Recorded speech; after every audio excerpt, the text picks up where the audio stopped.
আশ্রিত জীবনে বুকে জমানো কষ্ট নিয়ে কক্সবাজার উখিয়া টেকনাফের ক্যাম্পে রোহিঙ্গা গণহত্যা দিবস পালন করেছে নিজ দেশে বাস্তুচ্যুত নিপীড়নে পালিয়ে আসা রোহিঙ্গারা। গতকাল সোমবার সকালে উখিয়ার মধুছড়া ক্যাম্পে ফুটবল খেলার মাঠে সমাবেশে অর্ধলক্ষাধিক রোহিঙ্গা উপস্থিত ছিলেন। পথসভা মিছিল ও সমাবেশে রোহিঙ্গারা রাখাইনে বাপদাদার বিটে মাটিতে ফেরার আকুতি তুলে ধরে ৮ বছর আগে তাদের উপর চালানো বর্বর গণহত্যার বিচারের দাবি করেছেন। সমাবেশে বক্তারা রোহিঙ্গা প্রত্যাবাসনে জাতীয় সংঘ সহ আন্তর্জাতিক মহলের সহযোগিতা ও হস্তক্ষেপ কামনা করেন।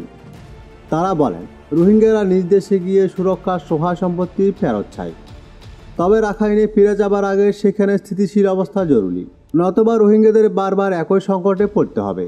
মিয়ানমারের সশস্ত্র বাহিনী ও উগ্র রাখাইন গোষ্ঠীর নিপীড়নের মুখে 2017 সালের 25 আগস্ট জন্মভিটা ছেড়ে পালিয়ে মানব দলে রোহিঙ্গারা বাংলাদেশে প্রবেশ করেন। 2022 সাল থেকে 25 আগস্ট দিনটি রোহিঙ্গা গণহত্যা দিবস হিসেবে পালন করে আসছেন নিপীড়ন রোহিঙ্গা জনগোষ্ঠী।